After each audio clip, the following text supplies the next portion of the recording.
it's time, I'll just let this slideshow roll on a little bit while I provide some opening remarks.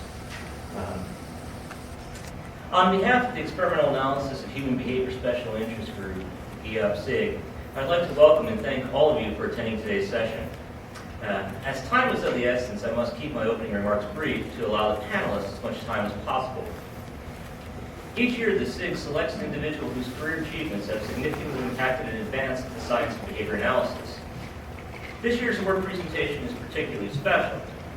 The SIG chose to recognize Dr. Nathan Azrin, a true pioneer in the field of behavior analysis. Sadly, we have recently lost Dr. Azrin.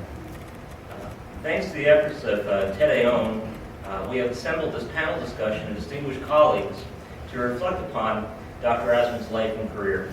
I am very grateful to the panelists for taking time and effort to participate in this session and travel at relatively short notice to be here with us today. So thank you very much.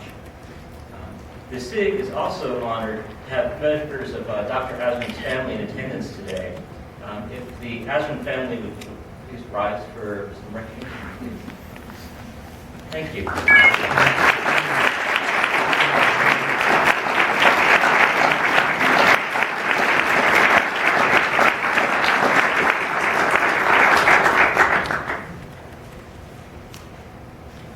Dr. Azrin earned his PhD from Harvard under B.F. Skinner in 1957. In a career spanning more than 50 years and over 200 publications, Dr. Azrin embodied the scientist practitioner model, having conducted pioneering work in basic, translational, before there was such a term, translational and applied behavior analysis.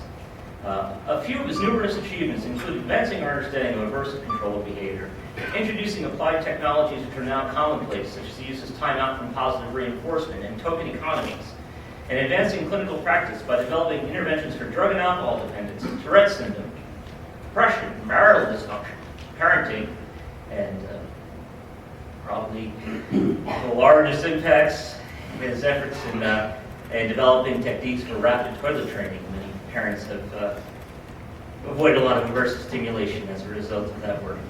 And finally, chronic unemployment, to name but a few. Indeed, reviewing Dr. Azrin's curriculum is humbling. There's enough work there to span 5-6 careers, all tied into one. Dr. Azrin was also a committed steward of the discipline by serving as editor of the journal Experimental Analysis of Behavior, helping to found the Midwestern Association for Behavior Analysis, which has evolved into ABAI as we know it today. And he also helped to launch the Journal of Applied Behavior Analysis. So it's easy to say, without his repertoire, behavior analysis would be very, very different. On behalf of the SIG, I am honored to present the 2013 AHB SIG Career Award to the Azrin family.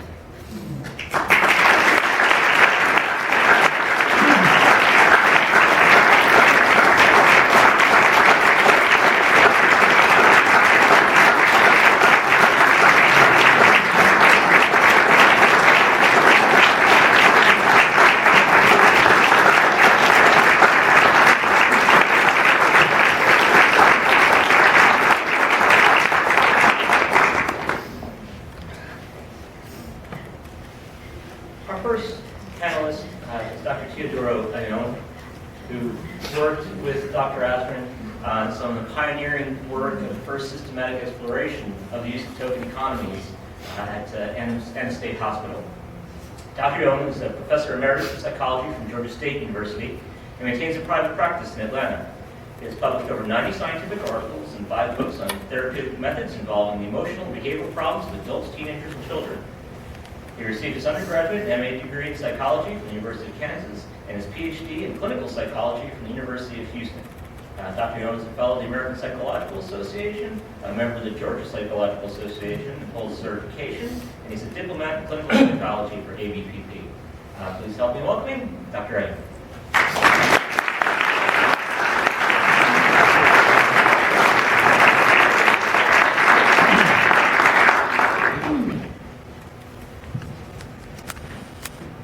Well, it's not easy to follow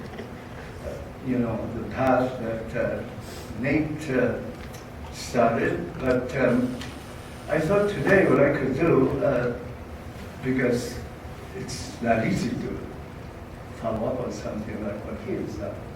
So what I thought I would tell you is a little bit about him that ordinarily you may not know about.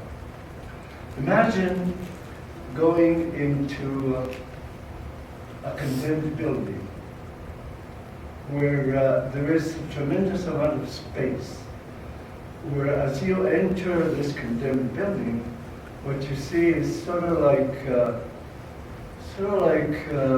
snow on the ground.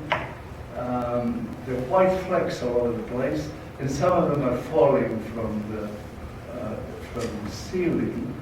Meantime, you're also listening to click-clack, click-clack, click-clack all over the place. And then there's a chum, pa-chum, pa-chum. Well, what is happening is that the research with wonderful palomas, let's say in Espanol, it's little pigeons. And these pigeons have a lot of feathers, and the feathers are going all over the place. Meantime, a lot of people are scurrying around doing what appears to be very feverish activity. This is my first day at work. And so I'm wondering, what is going to happen here? Because there isn't anything like an administration office or anyone to really guide you into at least your room or something. There's nothing like that. Everybody's everywhere. Nate, not surprisingly, is going from one place to the other. Everybody else is doing something. You're not too sure what they're doing, except they're going into places where there are all these different chambers for different kinds of, different species of animals, for that matter. And again, they're all having fun. It seems like they're all having sort of like, they're playing. That was my impression. They're all playing, and they're having such a good time. And so finally, Nate comes around and says, have you found a place? I said, no, where should I be? He said, just find a corner somewhere. And if you need anything, call around Bill. That was somebody who knew where things were. Well, it meant there was no chair, no desk, and in fact, no place except what you decided would be your place. Of course, that was the beginning of the work that actually started me on this road. I felt I was having such a great time that the least I could do is sort of copy what they were doing. And so I started trying to get to know how they put the leads in these different racks. I didn't know anything about it. I had never worked with animals. And so I thought, well, they're having such a good time. And, they're researchers and so on. I was very impressed with that. I thought it'd be nice if I joined them. It didn't take but a couple of 3 days before it just happened. It took 3 days, that's all it was. Nate stopped me with just one question and said, what are you doing? I said, just trying to find out how to get the birds to do this and that. And I don't understand this too well, but I'm trying. And he says, why would you want to do that? And I said, you're having such a good time. I'd like to join you. And he said, no, stop that. You're the only one who does human work. You're the only one who does applied stuff. You should do what you're good at. Well, I abandoned, rather prematurely, you might say, my efforts to join experimental and animal work, and in fact dedicated the rest of the time, not surprisingly, to really building what became later on the token economy. One other thing about Nate, he was an unselfish person. He was not competitive, which a lot of places people get competitive, particularly a lot of researchers. He was not competitive. He promoted people. He would always tell me about one of the other people who was doing whatever they were doing. He was so glad to tell somebody about their good work. And so after a little while you realize that you were accepted, no matter what you did. You're somebody who was actually supporting your work. he was definitely the best person to do research with. There were no meetings. Think about that. If you're doing research at all, you know you got meetings on Wednesdays or Mondays and this and that, and the staff meetings. You don't have to drive a person into the academic world. And as we know, the academic world is full of these meetings, you know.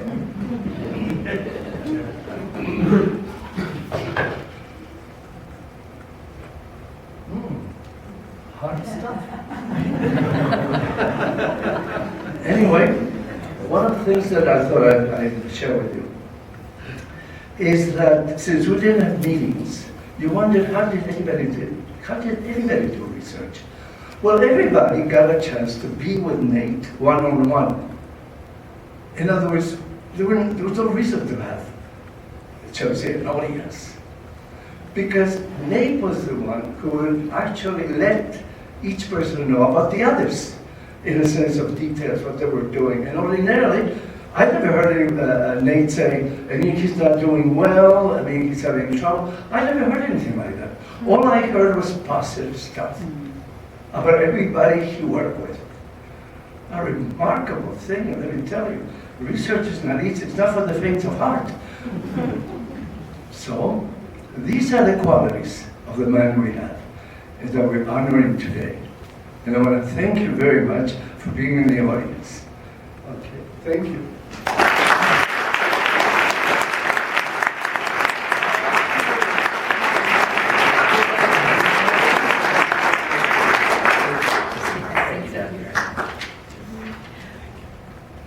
Our next speaker is Dr. Ronald R. Hutchinson. Dr. Hutchinson received his master's degree from Southern Illinois University under the direction of Dr. Azrin. He then went on to Yale, where he earned his second master's degree en route to earning a PhD. Dr. Hutchinson has authored over 50 articles, book chapters, and invited manuscripts. He also holds several U.S. patents related to behavioral technology. Dr. Hutchinson has served as the Director of Research for the Michigan Department of Mental Health and has been adjunct professor at Southern Illinois University and Western Michigan University. Dr. Hutchinson is currently the chairman of the Board of Trustees and Research Director for the Foundation for Behavioral Research in Augusta, Michigan. The foundation, which Dr. Hutchinson founded, is a not-for-profit corporation sponsoring research, development, and service provision of behavioral technology towards personal competence and self-sufficiency. The services are tailored to 3 areas of need: early education and guidance for children, employment assistance for unemployed adults, senior home support, and home health support. The Early Education Program is the largest centrally managed nonprofit child care, preschool, elementary school program in Michigan and the 15th largest in the nation. The Employment Program has guided over 126,000 unemployed welfare-dependent adults to employment and has saved Michigan over $200 million in income support payments. This effort approximately 10% of the total state-sponsored welfare client employment assistance during the past 10 years.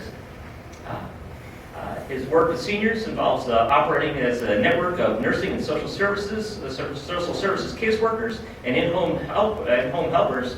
The senior support program assists hundreds of seniors to continue independent living. As you can see, Dr. Hutchinson's followed in his mentor's footsteps by going from the basic lab and taking things out into the real world and bringing about pronounced socially significant behavioral change. Please help me in welcoming Dr. Hutchinson. Thanks, Eric. Thanks to ABA. Do you say ABA with the I there? I've taken a path somewhat different than an academic career, and though I read the journals which this group publishes, for the most part I haven't had much association over the years. I was at the founding meeting back at MPA a little over 50 years ago, and I tell you, you can't turn around for even half a century, but you people are jumping all over the world. It's amazing. My retrospective is going to be very much like Ted's. I started on a journey to graduate education in 1958. In fact, I believe that the Azrin family and my family came to Carbondale, Illinois, in approximately the same month. Or maybe he was a month earlier because he had to purchase a house, get settled. In the course of taking a course called Research Methods in the Behavioral Sciences, and as I was sitting in class that first day in September, a young fellow came in, introduced himself, wrote his name on the board. It was Nathan Azrin. And although it did not occur to me at the time, it couldn't, I didn't have the perspective. The course content very much is a metaphor to the road that I'm sure that Nate traveled in his eventually becoming the outstanding behavioral scientist and practitioner that he was. The course studied the classic social psychology and psychology studies which have been published, some of them group studies, some of them simply questionnaire studies. And in context, teaching the young students in that class the elemental processes of knowing something and really knowing it. You understand the experimental method, control groups, et cetera.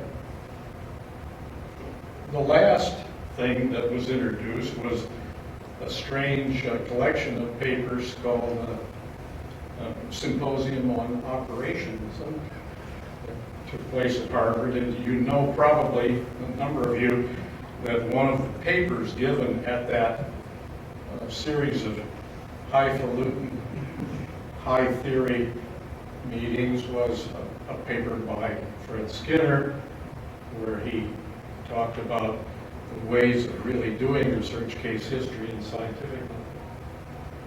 And to me, later it was clear that Nate had followed this path as a young social psychology student. In all 9 sessions, having bumped into Og Lindsley, arguing about behaviorism, et cetera, having a chance to move over and see some behavioral work at Harvard, and then jumping in, feet first and forevermore. Well, another bit of recollection.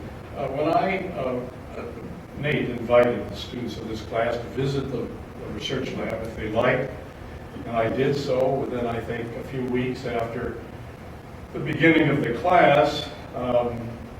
And he showed me around a space just as Ted has described. It's, if you know what a 100-year-old state mental hospital ward looks like, this ward being an abandoned ward, 50 years of paint peeling off the ceilings, several day rooms, a whole series of smaller rooms where patients spent the evening and days too in either seclusion or whatever. Heavy grids on the windows.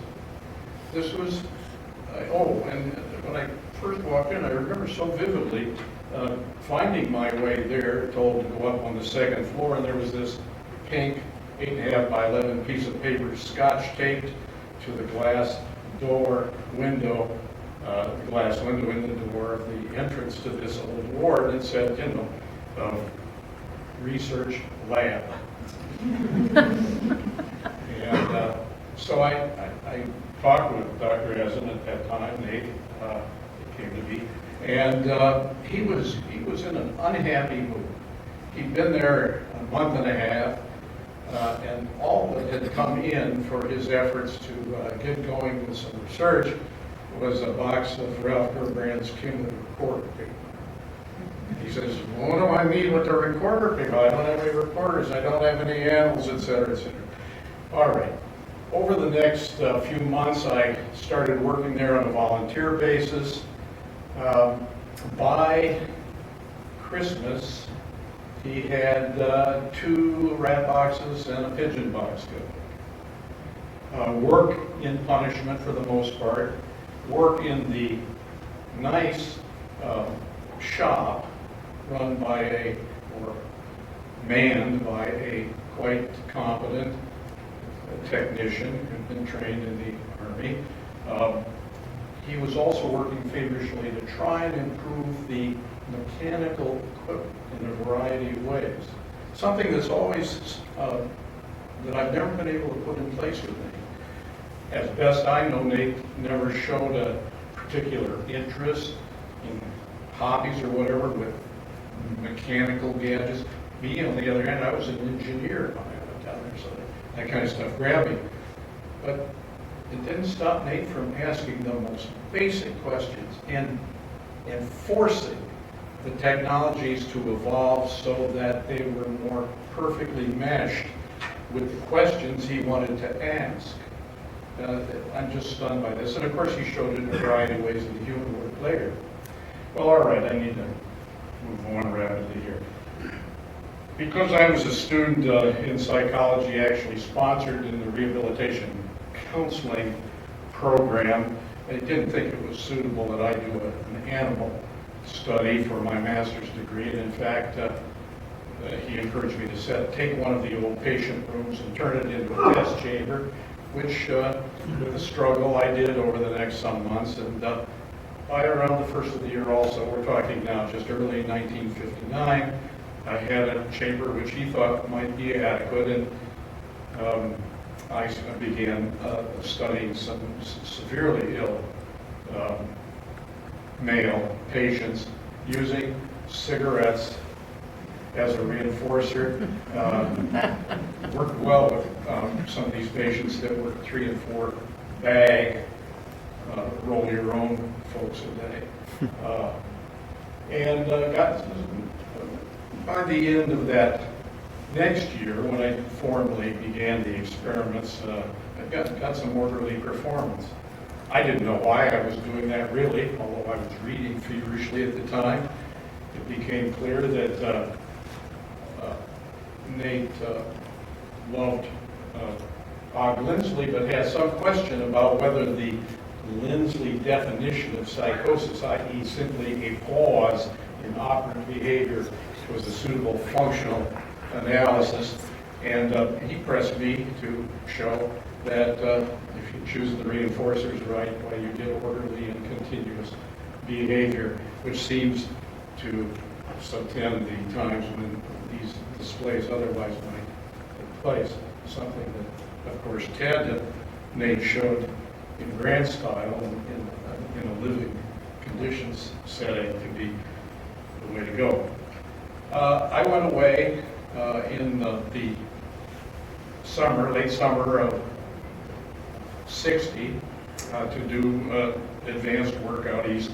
And before I left, Bill Holtz showed up, told Nate he wanted to do a doctoral dissertation. And Nate, of course, by then had about 4 boxes clicking and clacking, that is their relays, in the control room, and had really done some nice work to perfect, if you'll pardon me. Apparently it's not politically correct. I'm distressed at this for no reason, but to be able to carefully and accurately deliver an aversive stimulus to a creature. Something that was not possible, really. That is, the inaccuracy and the variability was untenable in terms of any long-term understanding. Bill then began, after my departure, to do his studies with Nate on punishment. Just before I left, a chap by the name of Roger Ulrich came in and wanted to do his doctoral thesis. And Nate and Izzy Golddiamond had, with much frustration, been putting 2 rats in a box to try and replicate the Miller observations that you could, by turning shock off, reinforce attack behavior between this pair of animals. Something that seemed intuitively quite natural. But it was, I spent a dozen nights with Izzy and with Nate, just watching them tear their hair out, because these animals were fighting anyway. I remember Nate leaving their room and getting They find anyone. They find. Well, he was obviously in the midst of a paradigm which, when the shock occurred, caused the fighting, and when the shock then was contingently put in abeyance, reinforced such postures and continuance. And a paradigm, by the way, of the operant reinforcement of respondent aggression, which was much later put to formal examinations, some 6 or 8 years later. And Roger, Dr. Ulrich, took up these studies and did a nice job parametric examination of parameters. Well, I went out east for 2 years, and when I came back in '62, if I'm correct, Ted and I walked into the lab at virtually the same time. He was off like a rocket. He makes it sound like he did a bunch of animal research, but he had that lab clicking pretty good within a couple of months, if I remember. One of the richest personal parts of, and Ted has set the stage, of working with Nate, and in that setting, was that you were elbow to elbow many times a day, and you had fun talking about what was happening with each other's work. But there was also a precious, particularly in my later return time, where a group of us, to avoid all driving the 20 miles over this winding road, would pal up in a carpool situation. And although we solved a lot of the world's problems, we also did a whole bunch of planning for next research projects in that context also. When I came back, I don't know, I guess Nate liked the way I built that room or something, but he sent me off. He'd just been given permission to get more space. And so there was another abandoned lower level wing. Actually, you would call it a basement. It was half in the ground and half out. And so my first research project was to get to this much expanded space going. And I got him in trouble a couple of times because I kept gobbling up more space than the superintendent really agreed to, but it all worked out pretty good in the end.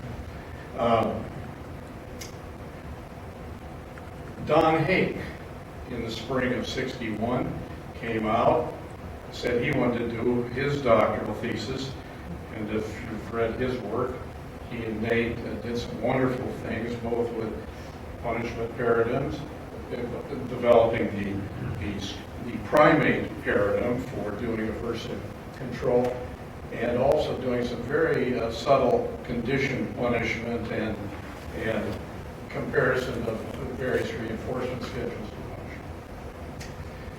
punishment. After the lab was hopping again, I dove into to more aggression work, and that was very fulfilling.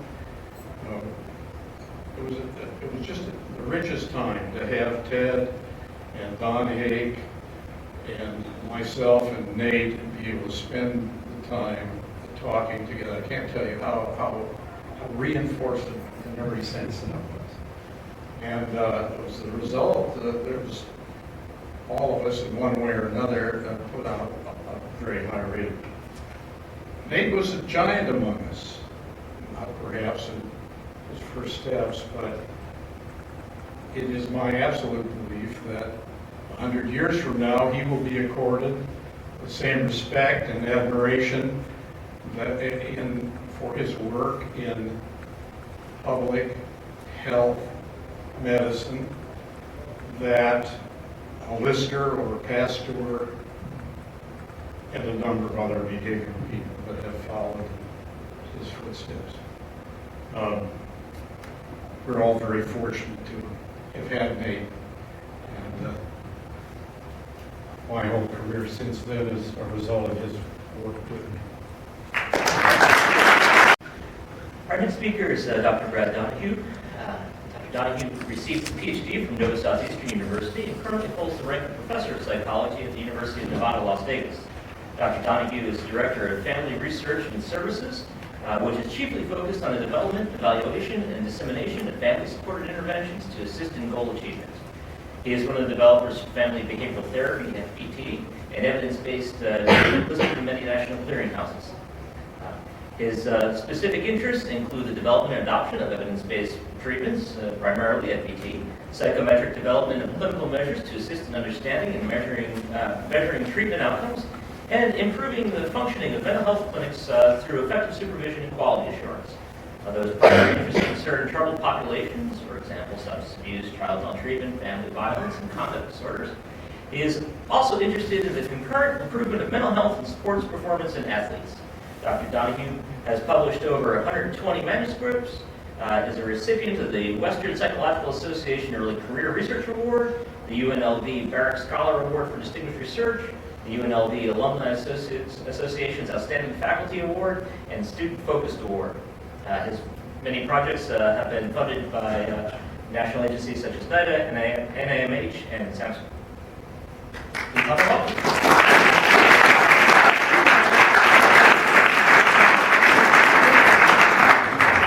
Thanks, Eric. It was just such a pleasure, listening, to you guys talk about the earlier days. I used to love just standing there listening to Nate talk about the old days. It was, incredible and so motivating for me as a graduate student. I basically had the pleasure of working with Nate when I was, pretty much throughout my graduate school. He was my mentor, and then some of my internship, and then my couple of years in postdoc, and then for about 10 years, 15 actually, after that, as a colleague. I was the first person I wanted to call when I got this grant from NIDA to do an R01, and he was right there with me as a consultant. So I've had a wonderful opportunity to get to know him in those kind of contexts. And then in addition, it's funny, but I went to school with his son and his daughter, his future daughter-in-law. And so I got to know him in another context too, going to these wonderful parties that were, known throughout Fort Lauderdale as being the best ones, I think, down there. So it was great in many different ways. I found out about Nate Azrin. I was at the University of Kansas and Montville. I was in a class with him, and I talked about just brilliance and positive, thinking and reinforcing. Well, he was that person too. And I went to him after one of the classes, and I think it was, I can't remember who it was that was up there on a film, but one of Nate's students, and I basically, said, hey, that was amazing. I'm in pre-med right now, and I've just never seen anything like that. I'd like to do that. And he said, well, he said, where do you want to go for grad school? And I said, well, I was thinking Southeast. And he goes, well, you got to go down to work with Nate Azrin. So I went ahead and interviewed with him, and I know his family knows about this story, but it just blows me away that I went down there and I interviewed with him. And I remember I had done a paper on alcoholism because he had just gotten a grant to do the first drug abuse treatment for NIDA, under behavioral therapy. And, so I went and did this literature review on alcoholism, and with adolescents, I should say. And so I showed him this paper, and I know that I was, not a good writer back then. I mean, terrible, actually. Now I'm okay. I'm an editor at a journal, and, I've gotten through enough of that stuff, but at the time it was just really not very good. And, he looked at this paper, and he read it for just a little bit, and then he looks up and he says, well, this is just an incredible paper.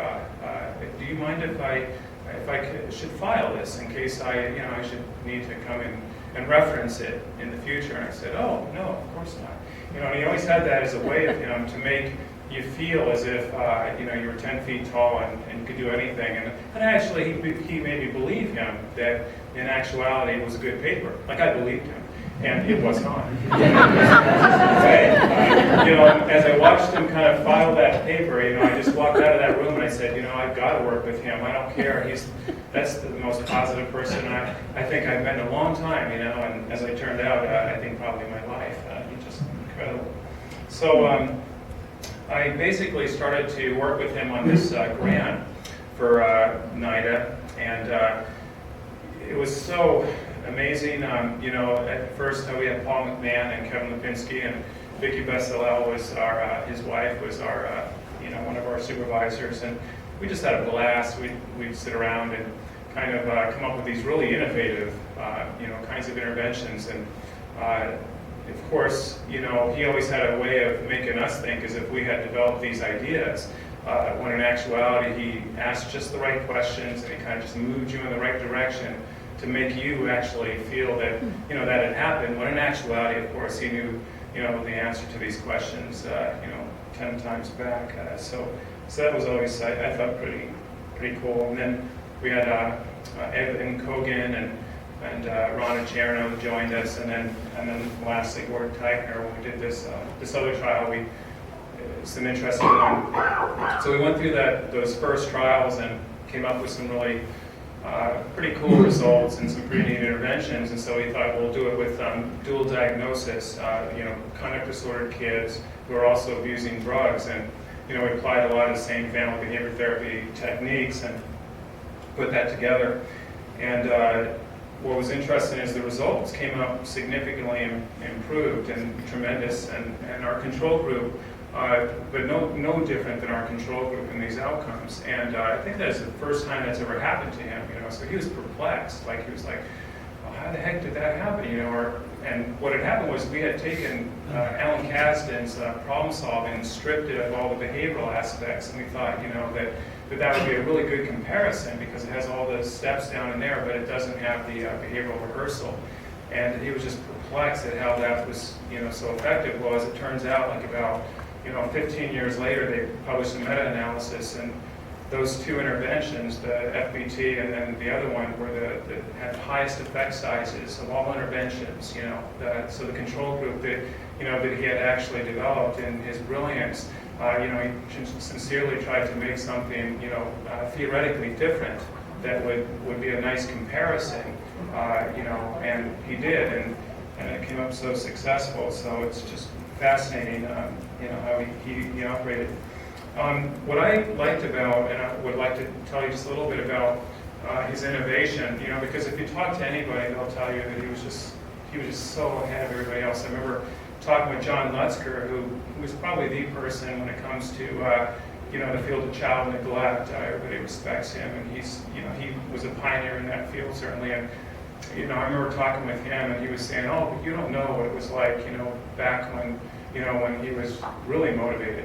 And I said, "Really motivated?" Because I'd be on the phone with him until 2 or 3 in the morning. As many of us had. I know Ted told me last night about some stuff that where he had to say, "Oh, I can't anymore, Nate." So I just could only imagine what it was like, back then. But at any rate, gosh, I forgot where I got thinking of a sentiment here. So, but anyway, so what I was going to say is that in terms of his innovation, what I used to love is we get to these meetings, like you guys were saying, and we kind of it was really interesting. Like we kind of sit around this table, and we basically we have a problem, and a lot of times he defined the problems by having us go out to a community member and say, what is your problem? What are the problems that you're experiencing in your agency? And I always thought that was just so cool, because what it does is it keeps your research always innovative and always contemporaneous, because you're always going to be ahead of the game. Because if there's been something that's been what we're now calling evidence-based, they would know it already. They wouldn't have an issue with it. So I thought that was really cool. And then once we found that problem, then he sent us out, and we do our literature reviews, and we find out what kind of evidence had been shown to be effective. And he really was never interested in fields that anyone had shown, a lot of work, because that wasn't pioneering. That was just something that's already, we've got a good handle on it. We need these things that no one wants to tackle, at least initially. And I thought that was always cool, because the pioneers are the ones that that really are challenged to do that and want to. So once we found out what the problem is, we go out literature, we get all the different interventions that were existing, we'd start doing that. And then what we do is we'd sit around the table and we'd start to chalk up what that intervention is going to look like, literally like a step-by-step. And then he'd send all of his therapists out and say, now try it out with your clients. And, we try it, and we come back, and we'd have this, this meeting where he'd say, okay, what happened? What worked? And then we brainstorm all the things that were working, and, then we talk about different solutions to problems that happened. And if it just happened just one time, and I always, at his grad student, you write those things up until late at night, you come back the next morning, it gets destroyed, totally taken out of, put into a different perspective, and you'd be frustrated. Oh, I can do it again? And he'd say, yes, absolutely. So we go out and we do it again until it was like perfection, until not one client that was seen by all of our therapists, we had to have no problems whatsoever before it would finally get accepted, and we then go to another area, and then, in the process we'd continue. So by the time we got done with this outcome study, we'd have this brilliance, this really cool stuff. And he always had a hierarchy of sorts, not formalized like you see in a lot of agencies, but pretty much he'd say, you're the leader, and that person would basically be the most senior person usually, because he always had this importance of the person that's been around the block for a while, that's been there, that's the person that pretty much leads everything. And everybody else is pretty much the same position, except for the newbies. I remember my first time getting there, basically, they'd be asking, going over their clients and whatnot, and they'd say, Nate would say, well, what do you guys think about this? And then I'd say, oh, I think we could do whatever. And he pretty much put me on extinction. And then after a while, basically, after I started seeing clients and doing that, then he would come back with, I'd earned my respect. I don't know if he got that from his military experience or what. But then once we had that happen, it would work, and we'd kind of go from there, and then finally put it to test in the control trial. But, I know I'm running out of time here, and I've got so much that I would love to tell you guys, but, I just like to conclude just by saying that, it really is incredible, how incredibly reinforcing that he can be. Because you get up there and never, ever say, I don't think I've ever heard him say anything negative about anything. How can you do that? If you think about it, how could you talk about something so critical, always critical to the process and critical to, perfection, and always wanting, to better and better and better the process, but never critical to the people that were generating the solutions. And I always thought that was just so, inspiring and motivating. So, it just, was incredible, great experience. Thank you. Our final panelist is David Reagan from Nova Southeastern University. For sake of time, he's going to shoot. That's right. Forget about all that stuff on the Vita. It's an awesome individual. Very, very well-lived life, obviously. There are so many people who love Nate, and I really enjoyed hearing from people that worked directly with him. I did not. I know Nate as a friend and a colleague, and I was privileged to spend 11 really good years getting to know him. The kinds of recollections I have about him are, showing up at one of my band's gigs down by the beach, and he and Vicky dancing well past the time of the evening when folks of his advanced age should have been doing so. Taking a boat ride with me, and again, it's questionable whether anybody should be in my boat. It's really not seaworthy. They didn't care. Just an absolutely tremendous person, and I hate to pile on the positive reinforcement bandwagon, but I have to share just a brief anecdote. We have a clinical competency exam, which Brad, I'm sure, is familiar with. They are of varying quality, and I had the occasion to sit in with Nate on one such examination, and it was of exceptionally poor quality.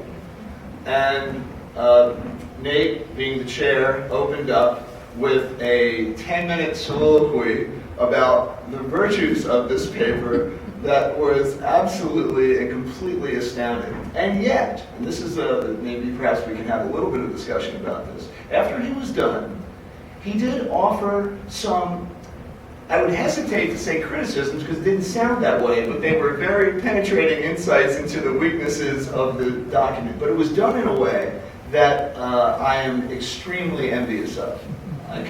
I've never been able to pull that off, and he was gifted in that way. But I wanted to share some of his other gifts, and so I purposely ripped off his mentor and decided to call this "On Having an Impact," a tribute to Nate. So let's talk about that impact. We've heard a lot about the lab.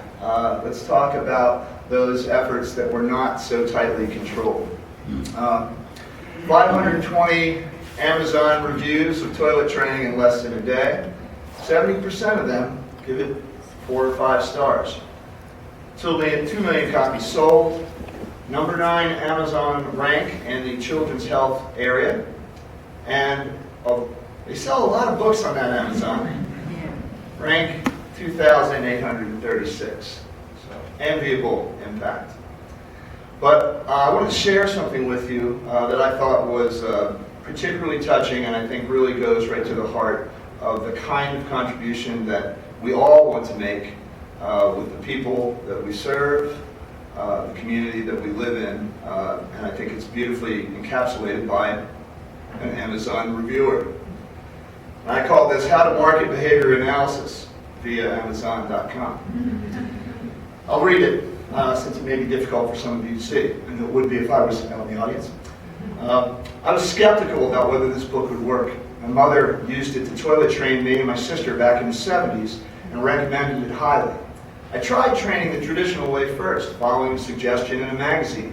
I let my 2-year, 9-month-old son run around the house naked so he could get to the potty unencumbered. He kept peeing on the floor and crying. Eventually, when I asked him where he would pee, he said, "On the floor." This is when I decided to use the book.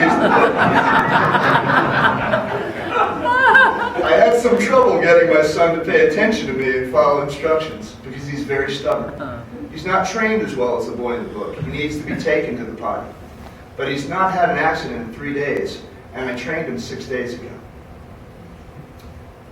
On reading the book, you may feel that the approach is cruel, as a reviewer I read earlier in the site did. However, you must be aware that everything is done in a positive way. The emphasis is on teaching your child, not humiliating them. Also, because the training process is so rapid, your child is spared the continued humiliation of having accidents, especially in public. And you are too. It took me 4 hours to train my son. And since then, he's been genuinely more happy and self-assured. Our relationship has improved immensely as well. This book taught me that I can be my son's teacher and that he can learn from me. It also taught me how to improve my interactions with him by following the suggestions for making sure he listens to and follows through on my instructions. This has significantly decreased the times when I get frustrated with him or yell at him for things unrelated to toilet training.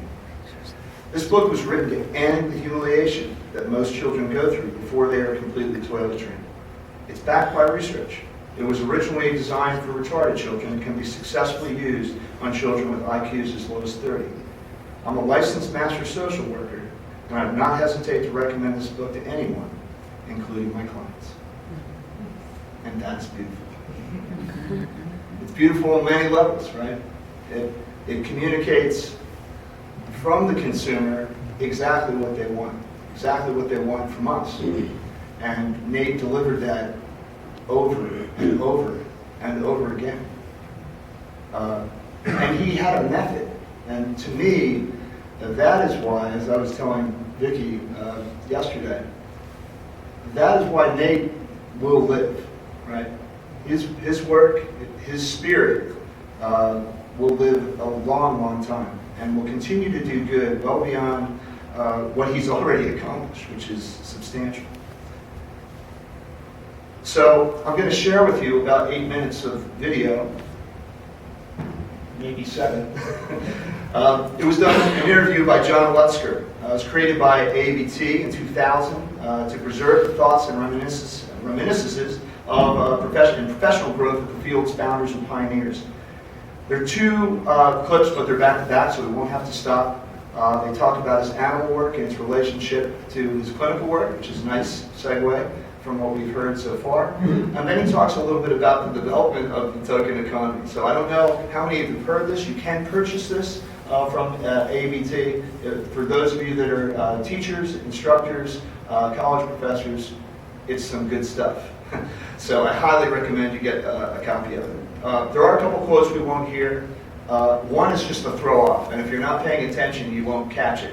But again, it fits beautifully with everything you guys have said. On the plus side, which is of course the only way a behaviorist looks at things, very contrary to the way many people view our field. And then on marketing behavior analysis, if it's good, you can't stop it. So with that,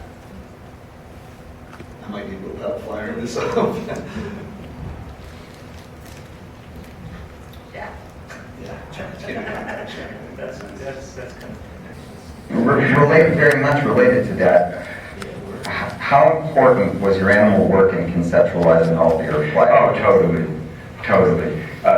In a general sense, it laid down general considerations, and then it standardized your procedures. When we set up an animal schedule of reinforcement, I was constantly checking the equipment. I didn't trust anything. I would be constantly looking in the animal chamber to see, and very often the lights would be blinking or something would be erratic.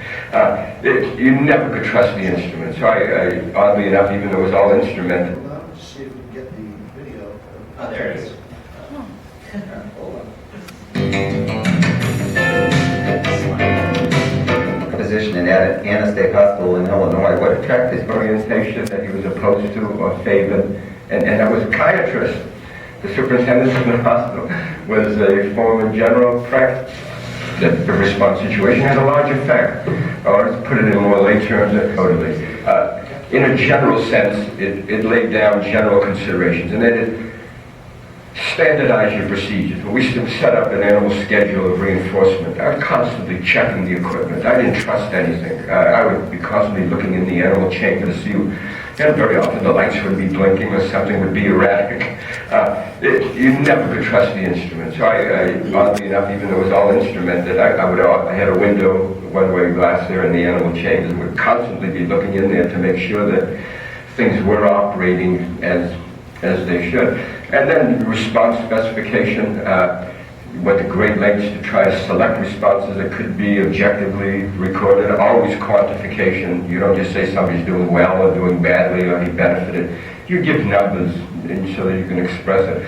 So, and in terms of experimental design, that whatever you use individually, with the individual subject design was there, the AB, that is no treatment, and treatment, to use the analogy with the human level. So these were the general considerations, but then there were the substantive things, and that is what were the principles of conditioning that we're talking about. And there, the enormous power of reinforcement. That was just amazing. I could take a pigeon, a 90 pigeon just arrived from the animal supply, and put him in the animal chamber, and I would time it. In 60 seconds, I would have him pecking away at a key, working away at a schedule. It was just so powerful. Things were so dramatic, and also at an extraordinarily high rate, as higher rate, 3 per second, 4 per second, for hours at a time. And so you could see the power of the procedure, but the basic principle being that of reinforcement, the type of reinforcement, the immediacy, the question of what stimuli was associated with, and most importantly as well as with its absence, because it turned out that took on aversive properties. That's where the whole notion of timeout came from. The schedule of the reinforcement, also what is it that aversive stimuli do, what is it that they're essential, and how do they compare with other operations. So all of those things were, so when I approached an applied problem, those are the things I thought of. What are the responses that are available for obtaining it? And what are the alternatives that can be taught? What are the responses that can compete with it, in other words? And in terms of aversive stimuli, found that effort. I had found that in the human engineering lab, and that effort itself was an aversive stimulus. You don't have to use shock, you don't have to use pain. The effort in itself is time out, just simply the absence of it. And so all of those things, so that some things occur in general issues, that is general methodology and the scientific orientation, empirical validation, not speculating about things without having the empirical validating or supporting evidence behind you. But in addition, these specific principles. And I ran them at the same time, as if I had a cutoff point. I had the animal work going at the same time. And you did too, didn't you? When you came to Southern Illinois University, did you have animal work going on? That animal work had gone by then. Oh, okay. Now, you and Ted Ione at Anna State developed the token economy, which is used in families, schools, institutions. How did that come about? That was wild. I was at a state hospital, and so there's obviously a population of patients there, but there was no pressure at all by the superintendent of the hospital to do anything with the patients. He left it entirely up to me, and so did the head of the research people in the state capitol. I was the editor of a journal of JAB. I was a chief editor, and one of the articles that I reviewed was by Ted Ione, and it was the behavioral. He was a psychiatric nurse, I think it was, as a behavioral engineer. It was applying rather simple reinforcement procedures to clinical type problems in the context of a chronic ward of mental hospital patients in Canada. I think it was Ted's dissertation. That was so impressive. I had already been doing some work with humans. I was working with stuttering, and but I read that. Isn't that fantastic? But rather than simply trying it out on individual clinical projects, how about doing it on a widespread basis? And the entire ward. And what that meant is really designing an entire society, because this is where people spent their life. And that is to try to create a society that would be maximally reinforcing of behavior that is pro-social and constructive and adaptive. So it was actually a Walden 2. It was, how do you construct a society? It meant that you're faced with all kinds of problems. How do you individualize it so that individual preferences and desires will be there? How do you devise it so that the constructive behaviors that one needs in order to function in a society, in that particular society, would be there? And what could you do to go into that would mitigate against the symptomatic behavior? Well, go on, but you get the idea. What Nate understood, that I think as a field it's easy to forget, and it's less so here than it is perhaps at ABCT, but we still do find ourselves, I think, occasionally losing our way, because what Nate did, and I love what Brad said before, that you worked on a problem and you kept working on it until you got it right. And Nate said something in there that I thought was really striking. He said, I don't care about the experimental design. It didn't matter to him because he already knew that it worked. The game was rigged, right? They already knew the procedures worked before they tested them. That's something. Thank you.